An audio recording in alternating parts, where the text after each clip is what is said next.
how much I love you. Big stuff. I am thrilled to be back, to see you all here. This is an amazing turnout. But one thing before I get started, in light of what has happened on the East Coast over these past several days, I do want to take a moment to say, of course, that our thoughts and our prayers are with everyone affected by Hurricane Sandy. We are heartbroken about the lives that have been lost and all the damage that has been done in so many of our communities. And as you all know, as you have seen, Barack has been working around the clock with governors and mayors, absolutely. And our extraordinary first responders to make sure that they have all of the support and resources that they need. I know that, one of the things that we do in times of crisis is come together. Yes, we do. We will continue to come together as one American family to help our fellow citizens recover from this devastating storm. So I just wanted to say that, to make sure that even in the midst of all this, we're staying focused on what's important. And with that, I also want to thank Karen for that very kind introduction and for everything she is doing on behalf of our campaigns. We got to give Karen a big round of applause. And of course, I have to thank, and I missed his I was doing an interview. But if you know anything about me, you know that my favorite musician and one of my favorite people in the whole wide world is Stevie Wonder. I have loved him since the first album I bought. Well, I didn't buy it because my grandfather bought me Talking Book. It was my first album. So I just want to thank him, as always, for continuing to grace us with his words and with his song. Let's give Stevie Wonder a round of applause.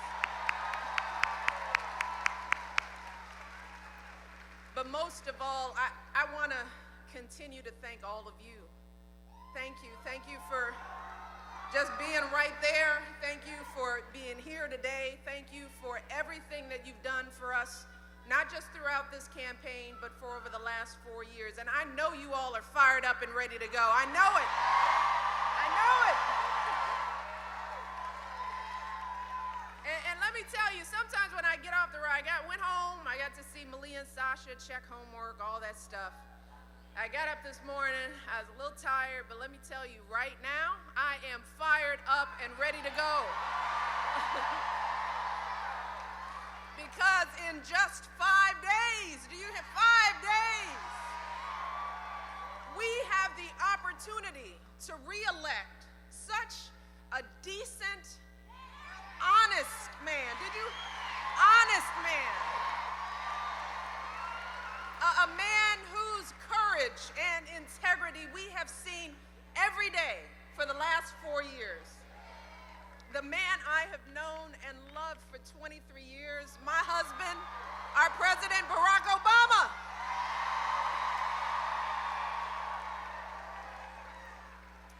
And I have to tell you that all that you see in this man, all that compassion and commitment, that's why I fell in love with him all those years ago. It was his character. It was his commitment to helping others. I loved that Barack was also so devoted to his family. I watched for that, ladies. That was important, especially the women in his life. I saw the respect he had for his own mother. I saw how proud he was that she put herself through school while still working to support he and his sister as a single mom. And I saw the tenderness that he felt for his grandmother. Yeah.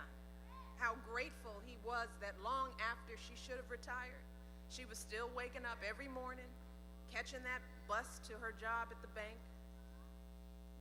And he watched as she was passed over for promotion simply because she was a woman. But he also saw how she kept on getting up every day, doing that same job without complaint or regret. See, with Barack, I found a real connection because in his life story, I saw so much of my own. See, growing up on the south side of Chicago, I watched my father make that same uncomplaining journey every day to his job at the city water plant. And I saw how he carried himself with that dignity, with that same pride in being able to provide for his family, that same hope that his kids would one day have opportunities he never dreamed of. See, and here's the thing we all know as Americans. Like so many families in this country, our families just weren't asking for much. They didn't want much. They didn't begrudge anyone else's success. They didn't mind if others had much more than they did. In fact, they admired it, which is why they pushed us to be the best we could be. But they simply believed in that fundamental American promise that even if you don't start out with much, if you work hard and do what you're supposed to do, then you should be able to build a decent life for yourself and an even better life for your kids and grandkids. See, and they also believed that when you worked hard and done well, and you finally walked through that doorway of opportunity, here's what you don't do. You don't slam it shut behind you. No, you reach back and you give other folks the same chances that help you succeed. And that is how Barack and I know so many of you, that's how we were raised. And more than anything else, as we enter these last 5 days, that is what this election is all about. It's a choice.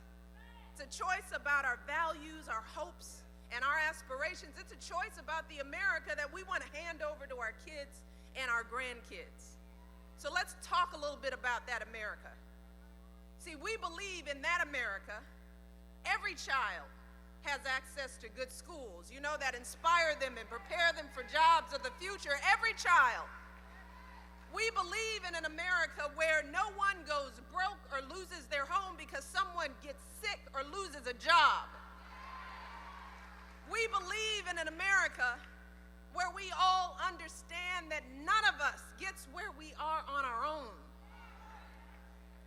where we treat everyone with dignity and respect, from the teachers who inspire us to the janitors who keep our schools clean.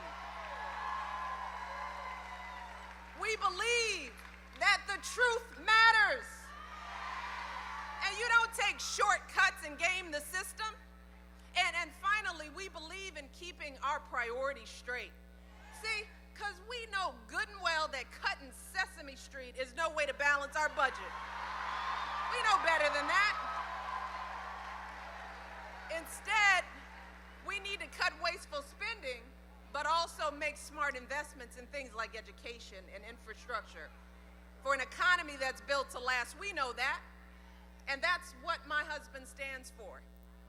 That is the country he's been working to build for the last 4 years. And let me tell you something, since the day he took office, on issue after issue, crisis after crisis, that's what we've seen in our president. And think back to when Barack first took office, and our economy was on the brink of collapse. Don't have to take my word for it. Newspapers were using words like meltdown, calamity, declaring Wall Street implodes, economy in shock. See, the auto industry was in crisis. The economy was losing 800,000 jobs a month. You hear me? 800,000 jobs a month. And a lot of folks wondered whether we were heading for another Great Depression. See, this is what Barack faced on day one as president. But instead of pointing fingers and placing blame, your president got to work.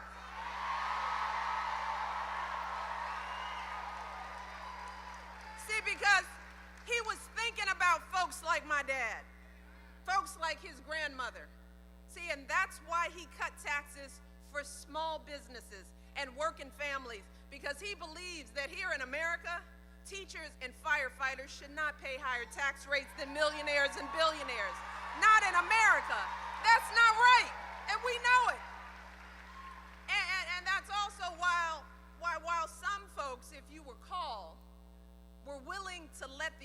industry go under. You remember that? You know who I'm talking about. With 1 million jobs that would have been lost, your president had the backs of American workers. And that is why today the American auto industry is back on its feet again.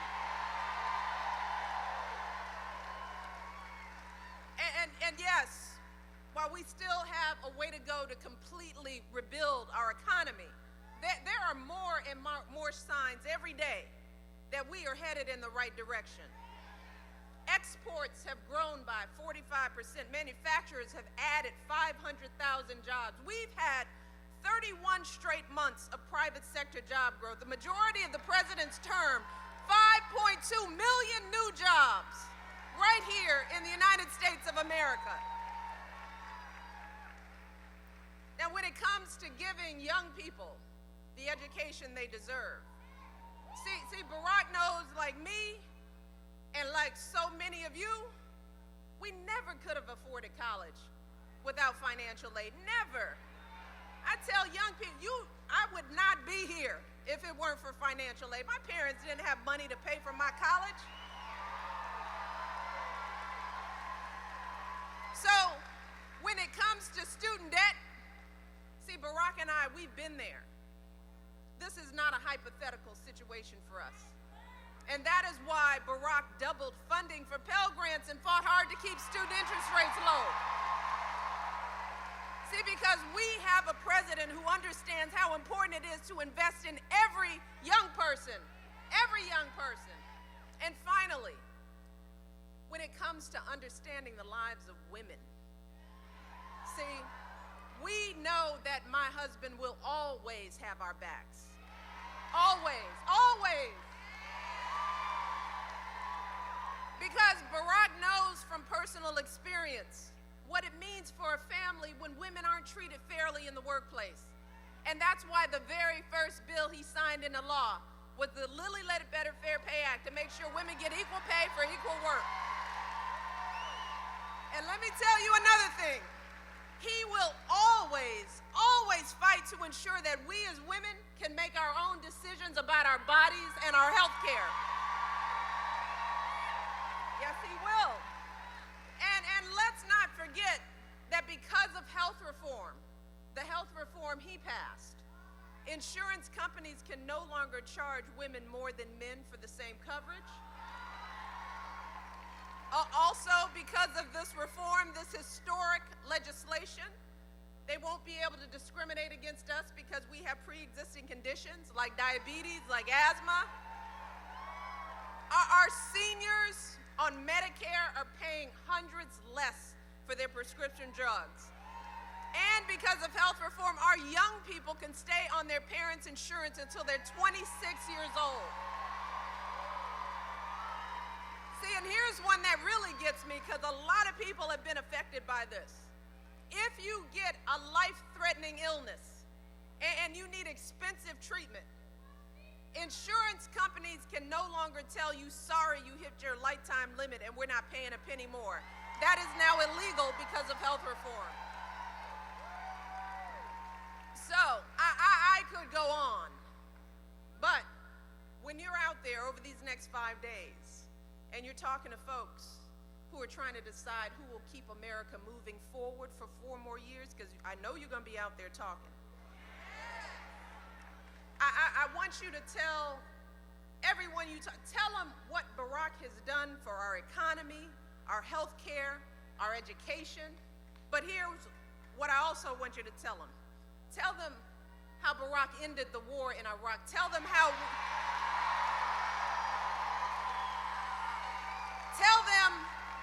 we took out Osama bin Laden. Remind them how this president has been fighting for veterans and military families to make sure they get the benefits they have earned. And remind them about all of the young immigrants who will no longer have to live in fear of being deported from the only country they've ever called home. And tell them about all the brave service members who will never again have to lie about who they are to serve the country they love.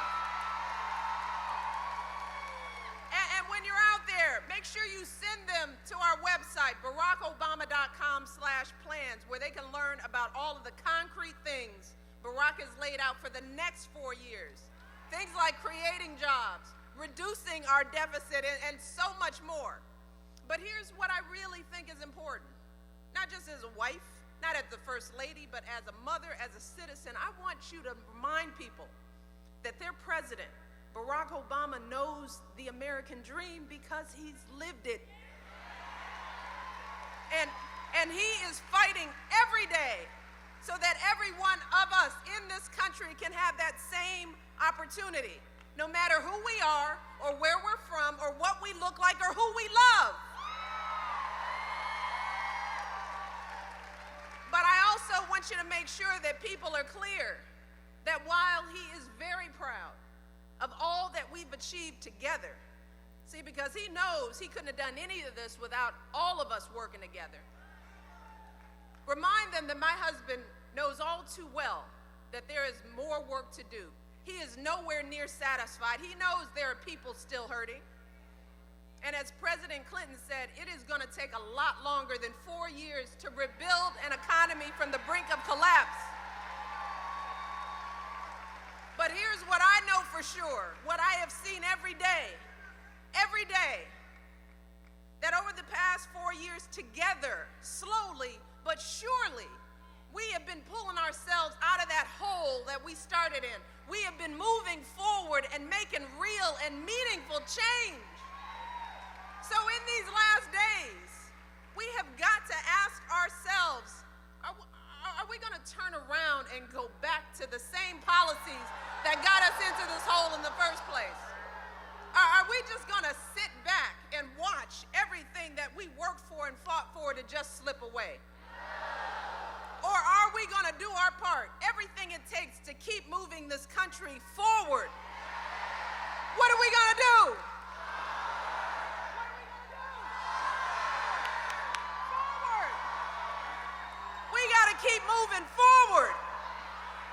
But in the end, the answers to these questions right now is on us. It is all on us. You hear? It's on us. Because all our hard work, all the progress, yeah, it's all on the line. It's all at stake on Tuesday. You got it. You know it. And as Barack has said, the only guarantee is that this election will be closer than the last one. And it could all come down to what happens in just a few key battleground states, like right here in Florida, right here. You all have the power right here. Now in 2008, here in this state, Barack won by about 236,000 votes, all right? And while that might sound like a lot, and I point this out everywhere I go, because when I got these statistics, I was blown away. But when you break that total down by precincts, that's just 36 votes per precinct. I'll say that again, 36. Shoot, that could mean just one vote in your neighborhood. Just a single vote in an apartment building, in a college, on a college campus. So here's the thing, and this isn't just for this election, it is for every election. Because if it's that close for the presidential, it is even closer for anything else you vote for. So if there's anyone here who might be thinking that their vote doesn't matter, if you know anyone in your life who thinks, oh, my involvement doesn't count, that in this complex political process, that ordinary folks can't possibly make a difference. See, I want you to think about those 36 votes. 36 people determine everything about this country. And I want you to think about how with just a few more hours knocking on doors, you leave here just a little more work, few more calls, with just a few hours getting folks to the polls on election day. Just a few of you here, you could swing an entire precinct for Barack Obama. And if we win enough precincts, we will win this state, and we will be on our way to 4 more years in the White House. You have the power right here in this room. Just think about it, own that. That is the beauty of our democracy. So before you leave today, sign up with one of our campaign staffers and volunteer over these last few days if you're not already doing it. But for the next 5 days, here is what you can do. You can talk to everybody you know. You know, everybody you know, the friends, the neighbors, the cousins. You don't talk, the folks you know may just not vote, might just skip it, you know? And we all have those people in our lives. So we have to be responsible for those folks. And if you can, get them to vote early. All right, we're pushing early vote. And I voted early. I did. We got a lot of early voters here. Because you never know what's going to happen on election day. You know, life happens. And with 36 votes in the balance, we can't afford for any life to happen. So vote early. We're going to win here in Florida. Here in Florida, we're going to make it happen. You can vote early all the way through Saturday, okay? There's still time. You can do it at your county supervisor of elections office, many of the libraries, city halls, you know, so whether you do it early or on election day, November the 6th, you can easily go to vote.barackobama.com and you can learn how and where to cast your vote and make your voices heard anywhere in this country. Just go to that website. So that is the plan. That is our 5-day plan. It's on you all, right?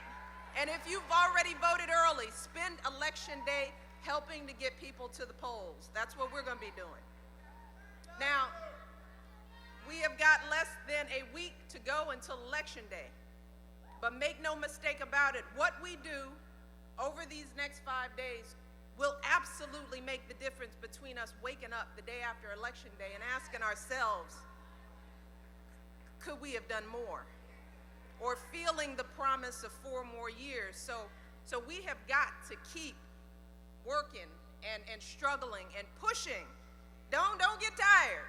Now is not the time, because what we have to remember, that struggle, that push, that focus, that is how change always happens in this country. We know from our history that change is hard, that change requires patience and tenacity.